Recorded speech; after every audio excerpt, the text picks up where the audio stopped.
Hi, thanks for watching. Today I'm going to do a review of the Pivot Mach 429. I went down to Pivot headquarters earlier this week and I have my eye on the Pivot Mach 429 SL, which is more or less the same bike. They've made a couple revisions to the frame. They've changed some cable routing and such. But they encouraged me to request a demo bike from my local bike shop, and I've done that, and I have this bike for the weekend. So this will be my first time out on it. This will also be my first time riding a bike with a dropper seat post, so I'm excited to give that a try.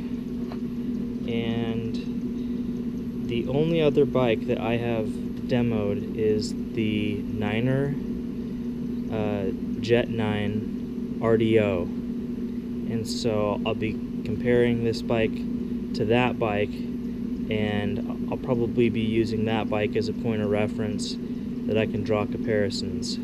So the weather is still nice this morning, and temperature is cool here in Mesa, Arizona, and I have about a 6 or 7 mile ride to reach the Haas and TRW trail. So I'm going to go ahead and do that on this bike, and I'll pick up some footage once I get out to the trail. But I'll say one thing right off the bat. I noticed that there really is no clearance here on this bottle. I mean, the bottle is touching the shock and the frame, and so there's really not a lot of room here. And this bike didn't have the bolts to do a bottom bottle cage, so this is all I've got for today, and it barely works. It barely fits.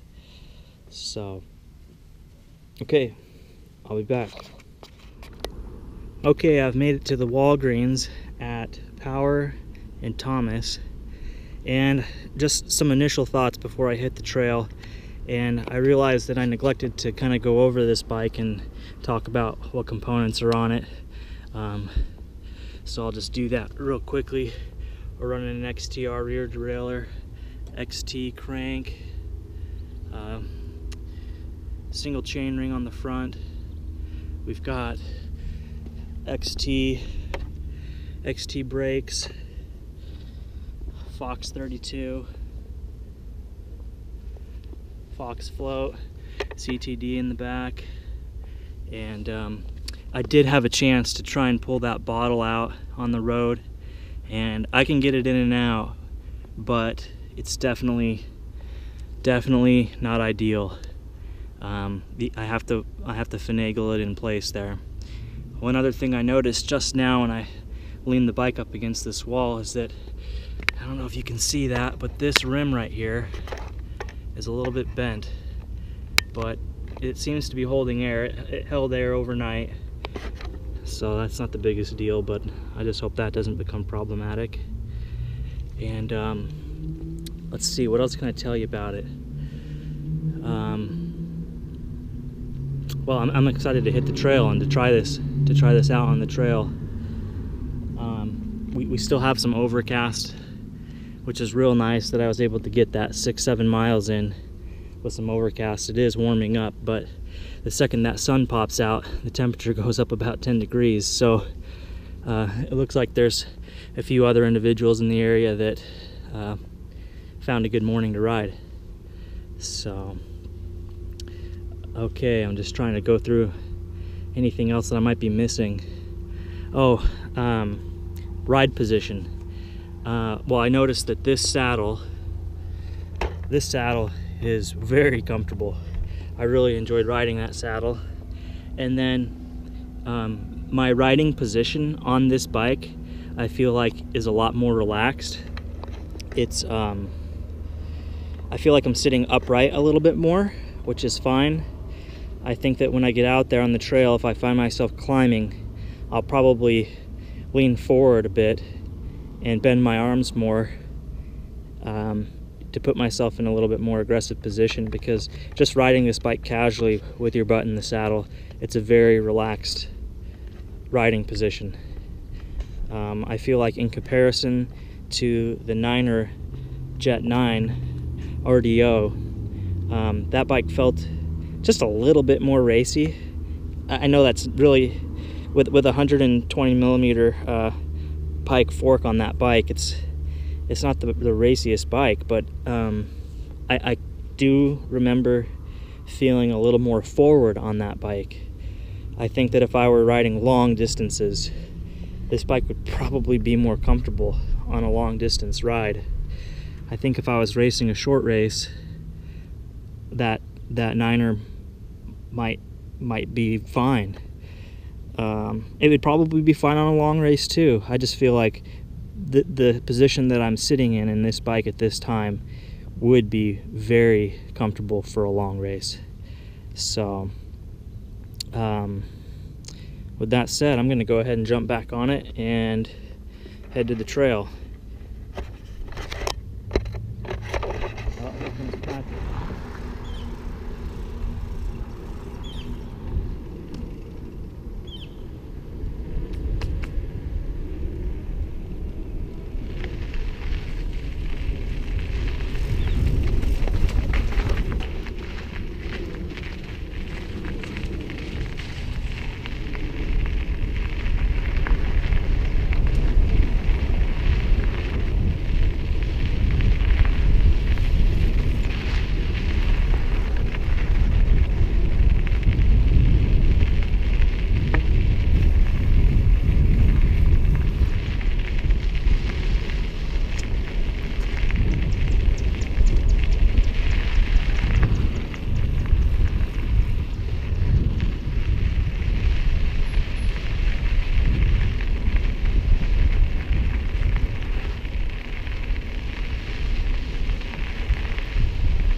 Morning.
more? One, yeah. Okay.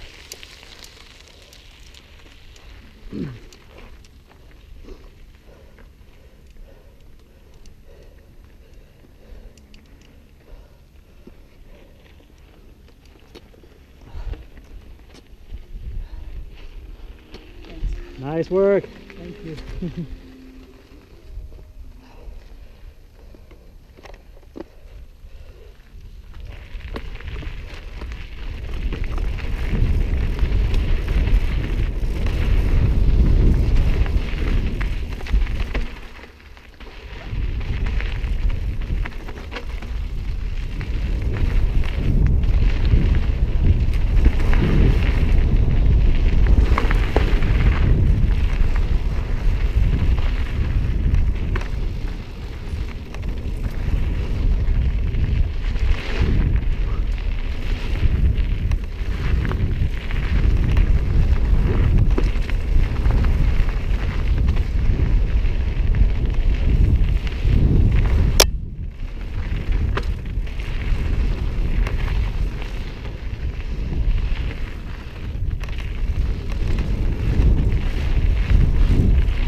This time I'm just kind of gathering my thoughts, trying to draw some conclusions about this bike.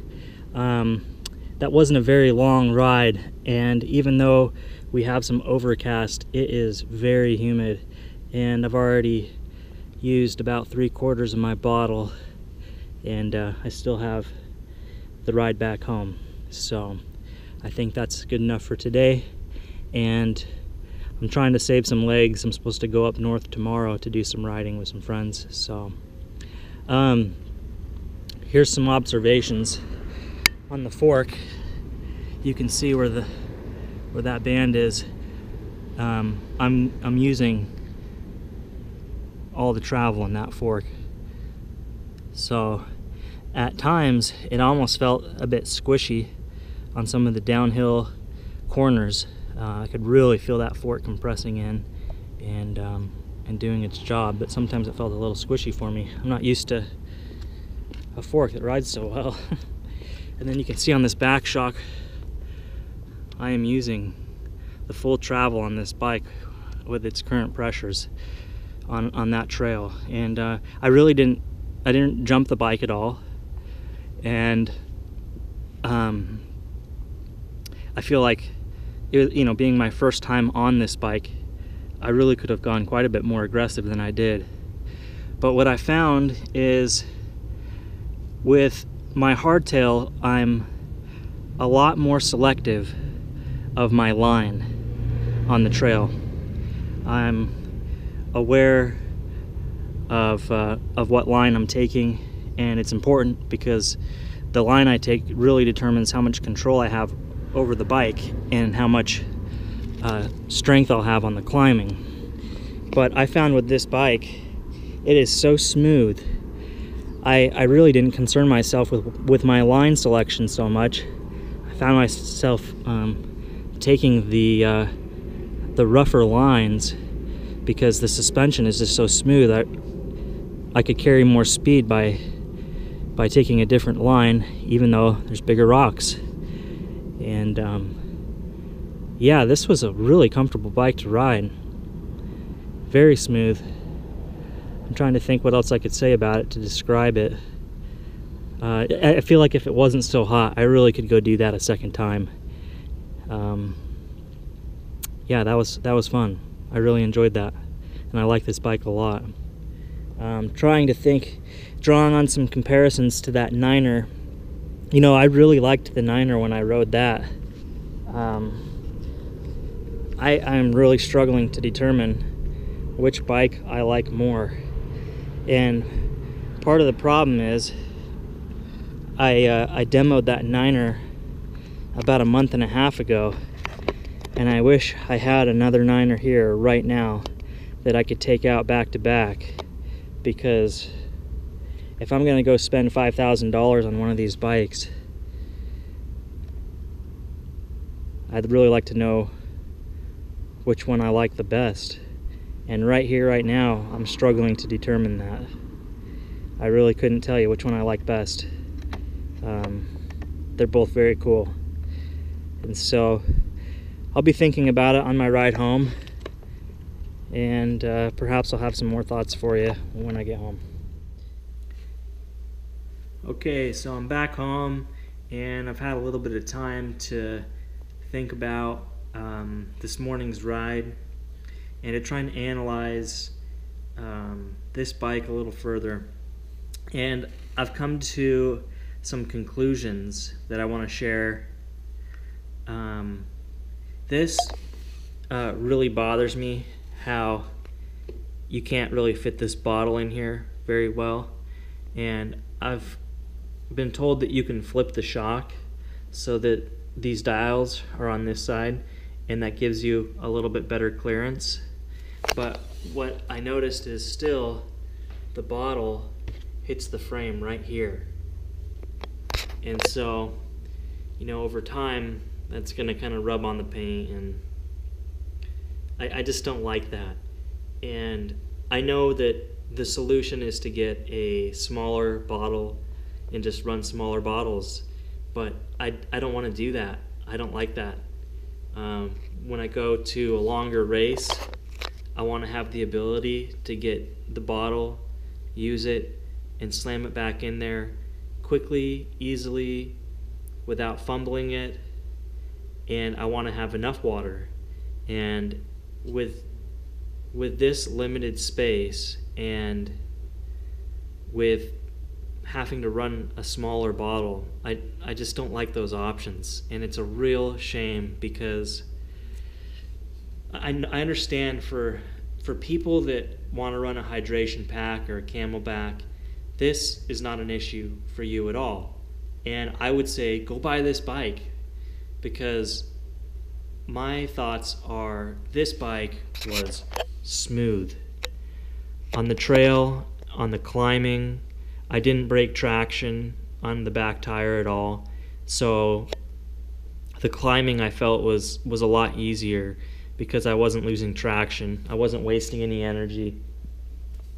This bike is extremely good with small bump compliance, and it was super, super smooth and incredibly stiff. The geometry, the engineering, the design, this is all built up pretty beefy around the bottom bracket and in the pivots and in the rockers. This is an incredibly stiff frame. When I spoke to the guy down there at Niner, when I went down to Niner headquarters in Tempe, Arizona, and he told me that I could expect that it would be very stiff, and he was right. This is an incredibly, incredibly stiff bike, and I love the way this bike rode. But for me, I'm used to running bottles. I do not like hydration packs. In Arizona, it is so hot here that putting something else on your back, it just would make me sweat more. It puts more weight higher up on your body. I feel like I'm not as agile or maneuverable when I have a Camelback or hydration pack on. And maybe it's just the road cyclist in me that I run bottles. It's just my style. So if you are considering the Pivot or the Niner, now these are the only bikes I can speak to because they're the only ones that I've demoed so far. And I'm obviously no expert in mountain biking or in these brands. I just know from what I've experienced, if you want the better ride, the Pivot, I think, is the better ride. But I'll probably end up going with the Niner. And I may change my mind in 10 minutes from now. I'm just speaking as to what I'm feeling right now at this moment. It's really sad for me to say because I really love the way this bike rode. But this is my hang-up right here. That's it. Aside from that, I can't complain about anything else. I will say that when I demoed the Niner, I was almost positive that I wanted that Niner RDO with the Pike fork. But after riding this Fox 32 today, that's an impressive fork as well. And I utilized the adjustability on it when I was riding on the road. I locked it out. And yeah, I don't necessarily feel like I have to have a Pike anymore. I really liked that fork. The dropper post, I tried to use it on one section of the trail, and I just found it distracting. I didn't feel like I really needed to move the seat out of the way to get through that section, but maybe I just need more practice with that. It may be something that I find myself using more down the road, but I think at this time I would probably forego the dropper post and utilize the money on a different component on the bike, maybe in the shifting, the crank set. I don't know. This bike spec'd out pretty good with the XTR and XT brakes. But I will comment one more time on that saddle. This saddle they put on this bike is really comfortable. That is a nice saddle. I like that a lot. Okay, I'm struggling to think of anything else that that I need to mention to you. Overall, this is an incredible, incredible bike, and I really think that this would be the bike that I would choose if I just had more clearance for the bottles. So that's the conclusion I'm coming to at this time.